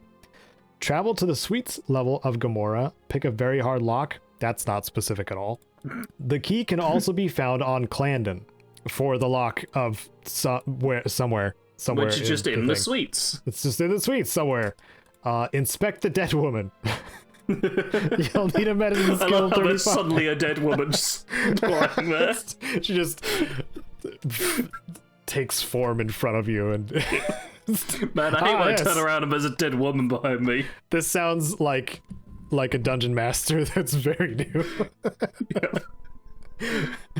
A dead woman appears before you, out of the ether. I inspect the dead woman. Roll a medicine check. Okay. The dead woman tells you to talk to Troik. I mean, there's evidence to tell you, go find Troik. Troik appears. Troik says talk to Big Sal. To let him out of his contract. Return to Troik. Help him destroy the weapon shipment. Speak to Caedo to finish the quest. And then speak to Mick. Okay. One of those is a lot more tedious than the other one. I tended to go the tedious route, but I still don't bother getting the Pimp Boy 3 billion because it's purely aesthetic. It just puts gold plating on your Pimp Boy, and I think it's garish. I think it's ugly. Mm-hmm. And while it's an Easter egg, cool. Not really for me. I originally thought it was just a mod thing. I will say that. I think I did looked too. At it the first time and just assumed someone's modded that in, but no, it's an actual thing. It's fairly. But everyone's aware of it because people are aware of it. But like thinking about like first timers, maybe kind of thing, I would call this fairly hidden. Yeah, I think the thing is like for actual just playing the game in isolation. Very hidden. Yeah. Great. Yep. For interacting outside with things about New Vegas, like how you maybe might click on a list about New Vegas, yeah, you will 100% learn about the Pimp Boy 3 billion. Please watch my lists about New Vegas. I feel like we give this one 2 ratings. 1 for just in isolation of the game, in which case I'd say like 1 out of 10. You know what? Really well hidden. Yeah. But for being a person on the internet who has ever seen something, then yeah, it'd be like a 9 out of 10. Because almost everyone knows about the Pimp Boy 3 billion at this point. I swear every New Vegas stream I've done, it gets brought up. Yes. It's just... everyone knows it. Yep. I swear. Yep. Yeah. Well, that was the list. I think the not hidden first... I think your scores were flipped, though. Because 9... Were they? 9 would be most hidden. 1 would be like not hidden or not very well hidden. So whatever. Flip the numbers. I don't know this arbitrary list I did. We don't care anymore. It's really good just within the game. Outside of the game, it's terrible. That was the full list. That's for completion for everyone who asked for it. We did all 30. If you missed the first 15, well, we already warned you. Yep. If you enjoyed us, making fun of the gamer for their hilarious articles and lists, like You're welcome to suggest some. Please don't post links because it'll just get put in the spam filter. So like just suggest it. I could just search it. It's fine. And tell us what you thought about the list. Like if you had any like nitpicks or anything like that, because there's plenty to nitpick on this list of 30 things, including the URL and the title not matching up at all. You know what? I feel like if they made it like a list of 10 and picked the 10 best, we wouldn't have had problems with it. But they decided to stretch it to 30 for some reason. Yeah. Maybe it started as 10. Maybe. that could be like cause for editing it too. Maybe. I don't know. Okay. Well, I moved the topic down to the previous topic thing because we're done with it. We're done with this one. We're done. Topic over. Something different next time. Topic finished. Yes.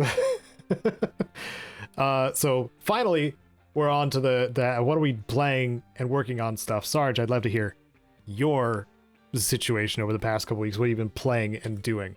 Oh, my situation over the past couple of weeks has been terrible. Oh. My YouTube channel is in the bin. Anyone who's stuck around this long, please help me. I swear YouTube has just blacklisted my videos. I tweeted earlier today about how my analytics have just basically flatlined. And whenever I post a video now, it does not get sent out to anyone. There is no increase in views or anything like that. And this is doubly annoying because the first 2 episodes of my series, Fallout 5 Raiders of New York, actually did really well, got spikes in viewers, got hundreds of extra subscribers, and now YouTube has just fully been like, no, we're not going to do anything anymore. We had similar spikes around the same time too, so something changed with the algorithm, and then it just kind of flattened out again. Yeah, which is really annoying. 100% a YouTube change as well, because it's not like click-through rate or anything like that. Because my most recent video has a click-through rate that was higher than the first episode of a series initially, and it's doing worse in terms of views. Yeah, along the same amount of time. YouTube just it's going terribly. We do use like the hockey stick term for a lot of the analytical stuff that we talk about too. I think we've used it a few times, but this was like a reverse hockey stick. So like when people who talk about the algorithm talk about like retention and the hockey stick that you don't want to have, which is like if the pointy bit of the hockey stick was facing up, so it's got like really high retention, then it just drops off sharply. Like you don't want that. Ours was the opposite for like a week or something like that, where it was just a massive spike and then it just flattened out completely. So that's what it did, but then it obviously wasn't a permanent change. It was just like a weird shift, and then like our stuff just went back to how it was normally performing after that. This is very strange. I mean, I'm not back to normal performance. Every analytic on my channel has dipped as low as I've seen it in let's see last 335 days, lower than it's been in over a year. Wow. Let's see how low it is compared to lifetime. 200 since 2017. Yeah, this is a 5-year dip for my channel, which is why it stands out so much and why I'm ranting a bit about it. But hey, my new series is a huge passion project which I put tons of work into, and I'm really proud of the videos. Please do watch them, because YouTube won't show them to you. Fallout 5 Pepperoni. Yes, Ronnie. I've now dropped the title to just Fallout Raiders of New York. For anyone who wasn't here last episode, it's just my own envisioning, can't say that word, of what I'd like a future Fallout game to be, where it's like a bunch of raider gangs fighting for domination of New York, and all the different elements I'd add in. Yeah. It's fun.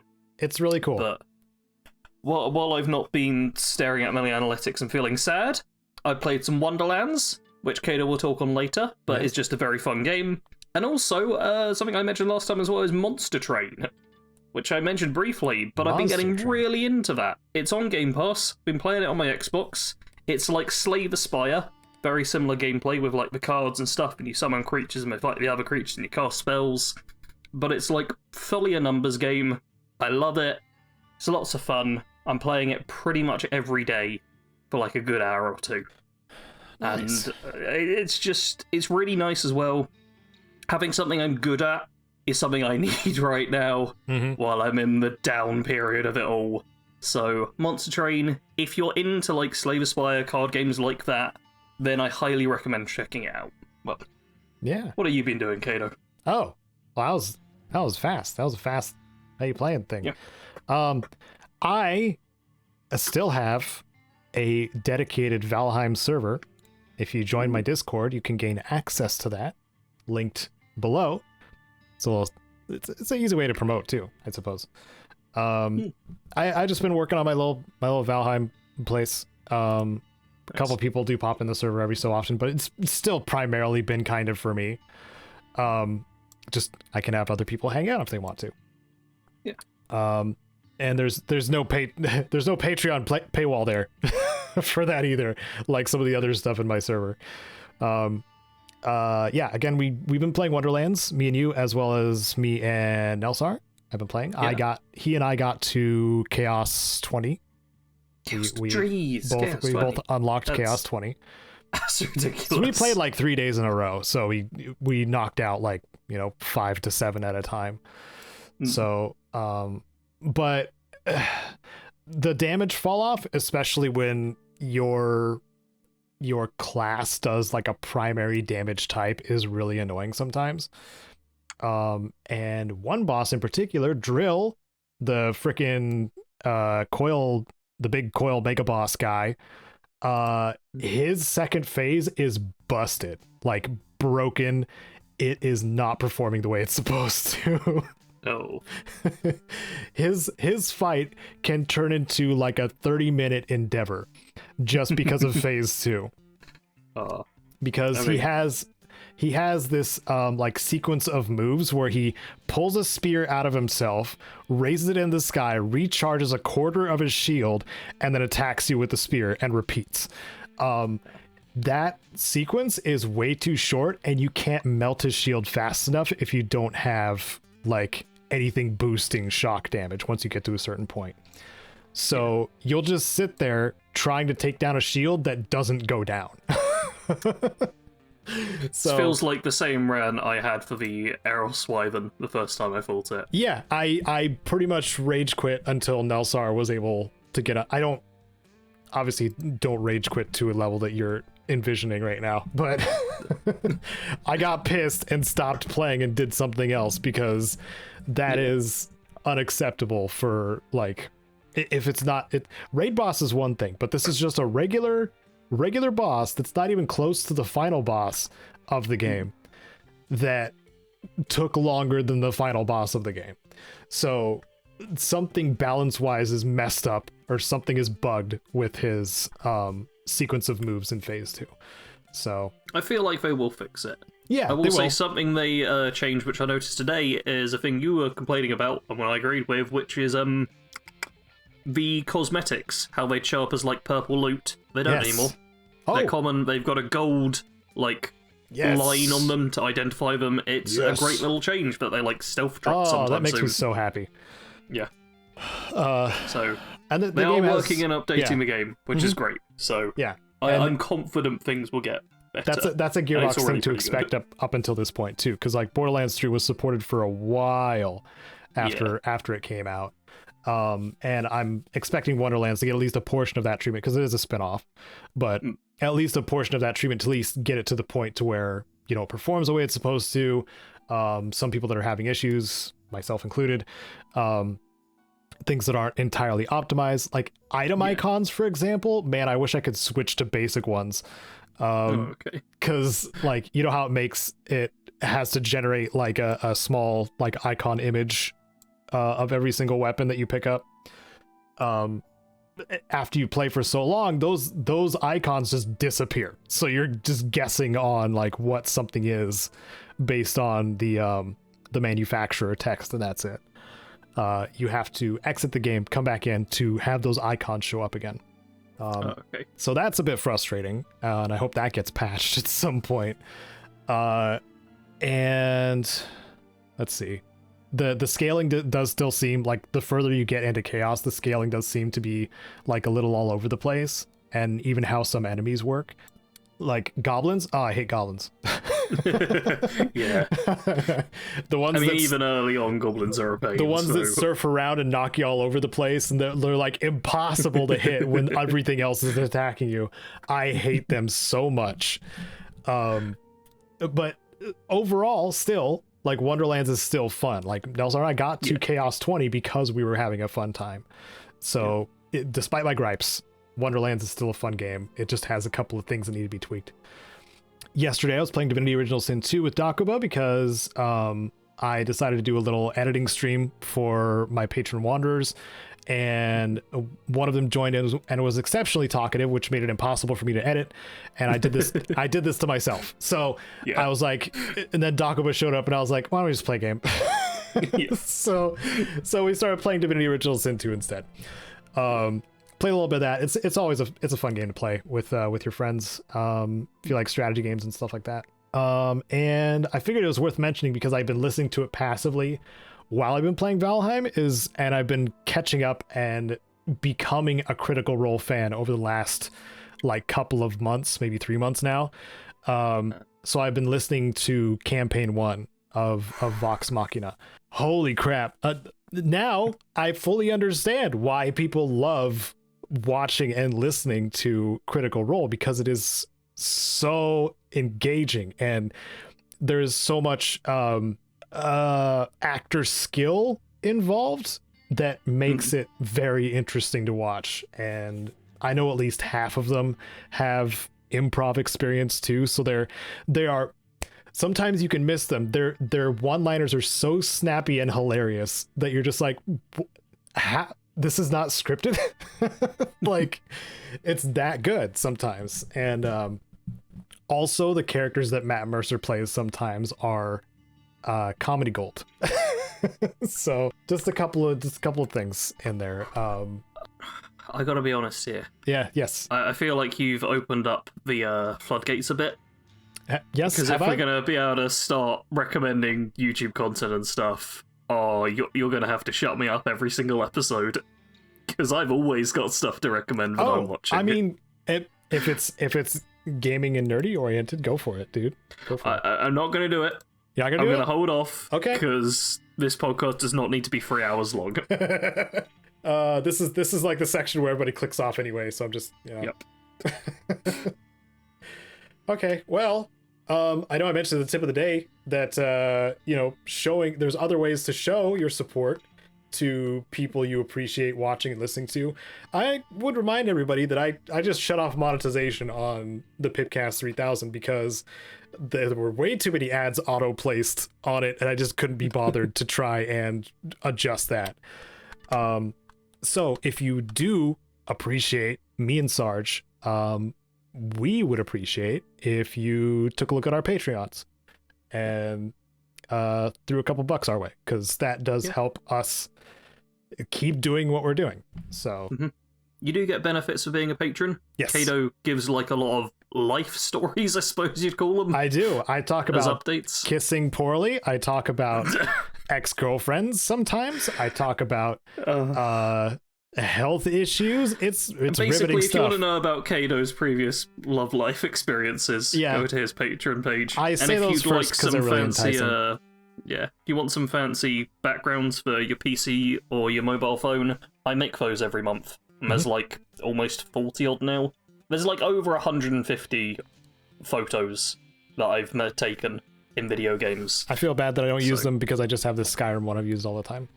I mean, I've got so many. My background for each of my monitors are different images scrolling by, and there have been times where I've just sat here and flipped through them because genuinely I'm very proud of a lot of these images. Oh yeah, yeah, you should be. I'm good at photo modes. You're a good photographer, Sarge.